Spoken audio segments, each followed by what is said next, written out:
Hola, ¿qué tal? Soy Alex Ali de nuevo, su amigo abogado ambulante, y si quieren saber cómo organizamos los amparos colectivos para que personas solteras pudiéramos impugnar las normas discriminatorias sobre matrimonio igualitario, quédense en este video que les contamos la tercera parte de esta historia.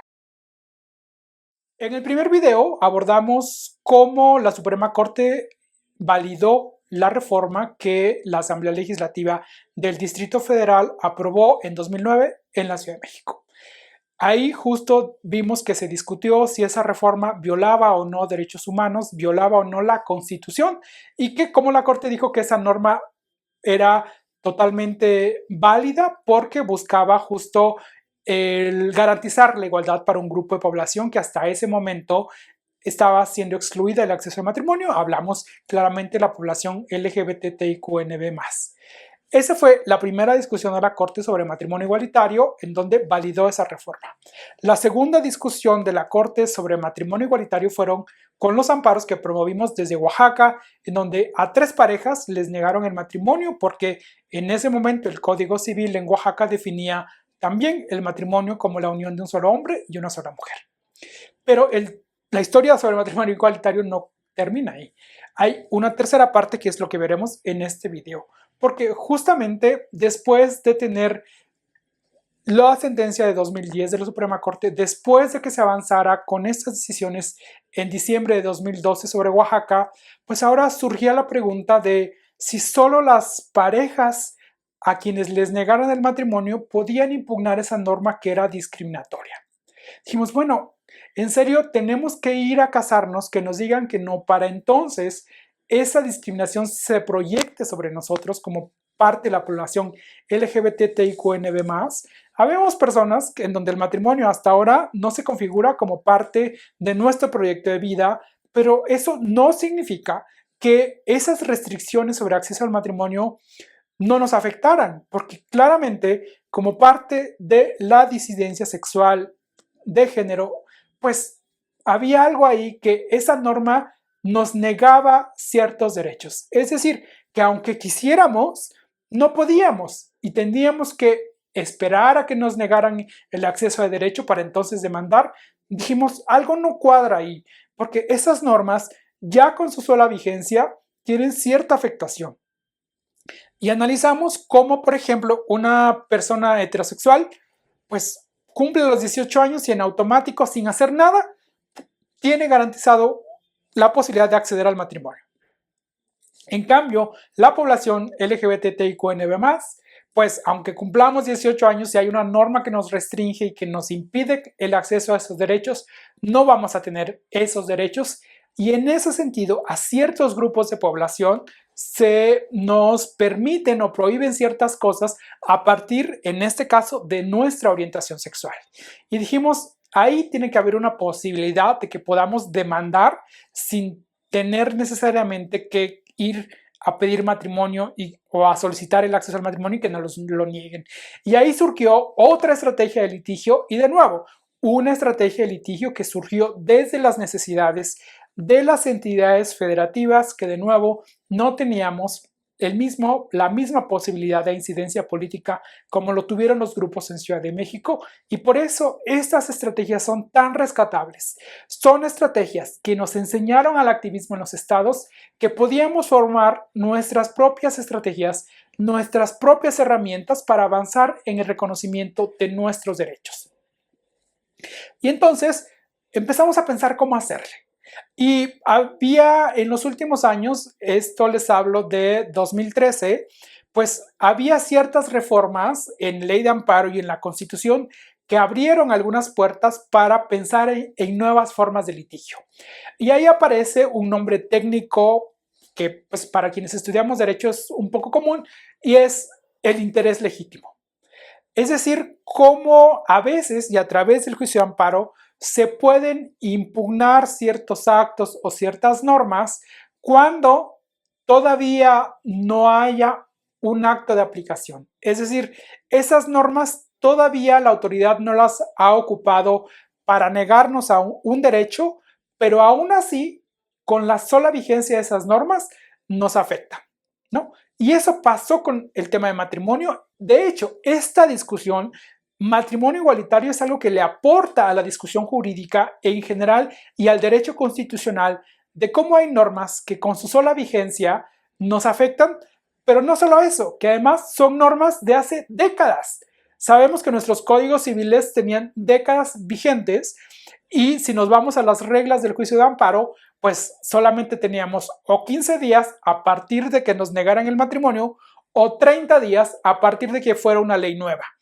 ¿Y qué hacemos? Nuestros códigos de 1940 no son leyes nuevas y entonces nos quedábamos sin posibilidad de acudir al juicio de amparo hasta que llegó a través de la discusión sobre matrimonio igualitario esta pregunta. Y esto llegó de esta manera. En 2012, les decía en el video pasado, pues tuvimos estas decisiones de la Suprema Corte que habían o validaron, otorgaron el amparo a 3 parejas. Pero estos juicios de amparo iniciaron desde 2011, es decir, de 2011, desde agosto de 2011 hasta las sentencias de 2012 en la Suprema Corte. Pero también en el video anterior, que pueden ver en este mismo canal, explicábamos que esos 3 primeros juicios iniciados en 2012, de 3, en abril de 2012, ya un juez nos había dicho que esa pareja pues se le estaban restringiendo sus derechos en Oaxaca cuando les negaban el matrimonio. Entonces nos surgió una idea, dijimos, bueno, vamos a armar un amparo colectivo de personas solteras, personas forever alone, que todavía no nos queremos casar, pero que vamos a demandar al Estado porque mantiene normas que al día de hoy nos restringen un derecho. Y esto, insisto, habla de 2012. Entonces, en 2012 nos juntamos un grupo de personas homosexuales y lesbianas y firmamos un amparo colectivo. El 17 de mayo de 2012, como también una acción en ese día tan importante, firmamos ese amparo y lo presentamos, diciéndole al juez, tenemos interés legítimo, este interés del que se hablaba al inicio, de no hemos ido a querer casarnos, no nos han dicho que no, no tenemos un papelito en donde el registro civil nos dice tú no te puedes casar, pero si nos vamos a la definición de matrimonio, que es la unión de un solo hombre y una sola mujer en Oaxaca en 2013, 2012, todavía tenía esa restricción. Y entonces decíamos, pues en sí mismo, yo como hombre homosexual o las mujeres lesbianas que firmaron, pues ya hay ahí una afectación porque en sí mismo se nos está impidiendo la titularidad del ejercicio de un derecho a partir de nuestra orientación sexual. Y otra vez, tampoco teníamos muchas esperanzas en que el primer juez entendiera la magnitud de este planteamiento y así fue. El primer juez que conoció lo que dijo es, pues no puedes venir a impugnar el Código Civil en Oaxaca porque todavía no tienes una negativa en donde te hayan dicho que no tienes derecho a acceder al matrimonio porque eres homosexual o porque son una pareja del mismo sexo. Y esa es la forma en que concluyó. Ni siquiera estudió si en efecto detrás había un mensaje de discriminación que nos afectaba. Nada, simplemente dijo, tú no tienes tu negativa del registro civil, pues no puedes venir aquí a pelear nada. Y dijimos, bueno, esperábamos una decisión así, pero nos impugnamos esa decisión donde en un recurso, en una segunda instancia, por decirlo de alguna manera, pues explicábamos cómo el juez no había entendido el planteamiento. Explicábamos en este recurso que bajo las nuevas reglas de ley de amparo y la Constitución que tenían un tema de interés legítimo, pues podíamos impugnar esa norma sin que tuviéramos la negativa del registro civil, es decir, sin que tuviéramos ese acto de aplicación.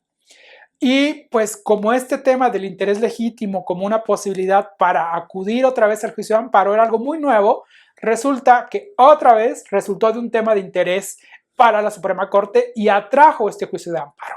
Entonces Oaxaca iba con todo litigando, o íbamos con todo litigando sobre matrimonio igualitario y pues la Corte tendría que abordar otra vez la discusión sobre matrimonio igualitario.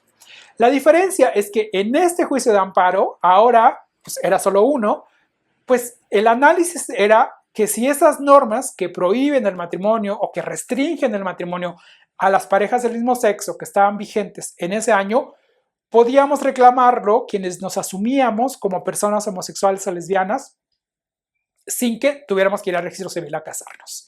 Y era un debate como interesante porque quienes estamos en el día a día en el ejercicio del derecho, pues sabemos que esta discusión de pues solo puedes impugnar a partir de los 15 días, 30 días una ley nueva, traer este argumento de que en 2012 puedes impugnar una norma de 1943 era como, ¿cómo puedes hacer eso? ¿No? Entonces, desde el formalismo jurídico más duro, pues decía, es que eso no se puede. Dijimos, bueno, pues es que si no se puede, hay un problema en el sistema jurídico que no se pueda, porque tenemos un montón de normas de hace décadas que violan derechos humanos y tenemos que poder impugnarlas de alguna manera sin tener que ir a que nos violen ese derecho.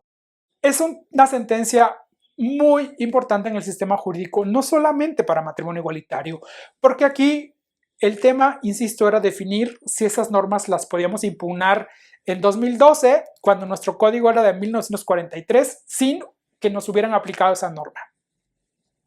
Y ahí la Corte, otra vez la primera sala, hace un análisis maravilloso de cuál es la función del derecho, pues en general en la sociedad. Y lo que dice es cómo las leyes pues transmiten mensajes. Es como el Estado habla a través de las leyes y al hablar a través de las leyes producen y reproducen significados. Y la Corte dice, en esa producción y reproducción de significados puede haber estigmatización, puede haber mensajes discriminatorios. Esas normas pueden afectar porque pueden impulsar esta estigmatización o fomentar o reproducir esta discriminación hacia ciertos grupos de población. Y para hacerlo y para ejemplificar eso, trae una jurisprudencia de por ahí de 1932, creo, en donde dice antes, pues por ejemplo, había una prohibición de que personas mexicanas contrayeran matrimonio, y así lo señala textual, con personas de raza china. Es decir, esta prohibición pues tenía detrás un prejuicio, un estigma y pues generaba condiciones sociales adversas para un grupo de población. Y eso es como el análisis que hizo por equiparación. Dice, aquí cuando se define el matrimonio como la unión de un solo hombre y una sola mujer, hay algo similar. El Estado está enviando el mensaje de que las uniones legítimas, lo que está bien, lo que el Estado merece proteger, pues solo es este grupo o este tipo de uniones, que es la unión de un solo hombre y una sola mujer. Y dice la Corte, eso no se puede permitir en un Estado democrático que busque la igualdad en el ejercicio de los derechos para todos, todas, todes. Y entonces la Corte dijo, efectivamente, este colectivo, este grupo de personas que vinieron a demandar al Congreso de Oaxaca porque mantiene vigentes estas normas discriminatorias que en sí mismo les niega la titularidad de un derecho, pueden en juicio de amparo hacer esa reclamación. Y eso fue y ha sido hasta ahora una sentencia que ha sido parteaguas para muchos otros debates y en otros videos explicaremos cómo otros movimientos sociales, cómo otras agendas han retomado esta sentencia para impulsar sus propias exigencias. Entonces, creo que eso es un paso importantísimo, que el Estado reconociera, más bien que la Corte reconociera en esta sentencia que los mensajes que se transmiten a través de ciertas leyes respecto de lo que una persona puede o no puede hacer, pueden traer consigo significados que pongan a un grupo de población en una condición de desventaja, ya sea en el ejercicio de ciertos derechos o que promueva estigma y discriminación, que les afecta igual. Entonces, ese es un paso primordial. Entonces, ya que dijeron que sí podíamos impugnar, entonces, pues tenían que analizar si esa norma que define el matrimonio como la unión de un solo hombre y una sola mujer, pues violaba o no derechos. Y eso, pues simplemente era traer lo que la Corte ya había debatido en 2012 con los 3 primeros amparos de Oaxaca y en 2010 con la otra acción de inconstitucionalidad. Y pues la decisión era pues básicamente que sí había una restricción injustificada en el acceso al matrimonio. Pero ojo, aquí viene un tema que también va a ser la diferencia en esta sentencia. En las 3 sentencias que vimos en el video anterior y que pueden ver también en este canal, dijimos que el amparo a esas 3 parejas le habían concedido para que el registro civil les diera una nueva respuesta en donde el artículo que definía el matrimonio ya no lo aplicaran como si dijera un solo hombre y una sola mujer, y entonces lo aplicaran como si dijera, es decir, vas a hacer de cuenta que ahí dice 2 personas y lo vas a interpretar y aplicar de esa manera para poder decir que el artículo es constitucional. Aquí, cuando ya no habemos parejas, porque afortunadamente firmé ese amparo, ahí pues ahora dice la Corte cómo vamos a conceder el amparo a estas personas si a estas personas no les podemos decir que el registro civil les diga que sí a una solicitud de matrimonio, pues porque no hay solicitud de matrimonio. Y entonces la Corte dijo, en una nueva reflexión, nos damos cuenta que el problema de discriminación que hay detrás de esta norma, en este caso el Código Civil de Oaxaca, no se resuelve ordenándole al registro civil en cada uno de los casos o en cada una de las solicitudes, pues que diga o que interprete de cierta manera. Dice la Corte, pues hay que decir abiertamente que esos artículos son inconstitucionales. Y es así que se da un paso adelante en la estrategia y esto permitió pues también tener una visión y un mensaje mucho más enérgico de que había una violación a derechos humanos en estas legislaciones como en Oaxaca que pues definía al matrimonio como la unión de un solo hombre y una sola mujer. Si analizamos a detalle justo cómo se han dado estos pronunciamientos, pues vamos a ver que en 2015 finalmente se logra una jurisprudencia sobre este caso, lo veremos en el siguiente video, pero ahí esta sentencia de Oaxaca del amparo en revisión 152/2013 aparece como el primer precedente que reconoce la inconstitucionalidad de estos artículos que definen al matrimonio como la unión de un solo hombre y una mujer. De esta manera, pues Oaxaca aporta otra vez al activismo y al escenario de defensa de derechos humanos algo importantísimo. Esta sentencia es la culminación de la respuesta jurídica de cómo se debe resolver estas negativas de matrimonio, pero también les da la posibilidad de presentar amparos colectivos en donde no haya parejas que deseen contraer matrimonio. Recuerden que pues no en todas las entidades del país el escenario es necesariamente favorable para que parejas del mismo sexo acudieran por primera vez a solicitar el matrimonio. Y de esta manera, el lograr amparos colectivos y que la Corte permitiera que esto sucediera, pues nos facilitó el poder impugnar otros códigos en otros estados donde pues el escenario no era tan sencillo para que una pareja pudiera acudir a solicitar el matrimonio. De esto hay algunos artículos que les voy a dejar el link publicado en la descripción de este video para que puedan pues acercarse más a este escenario.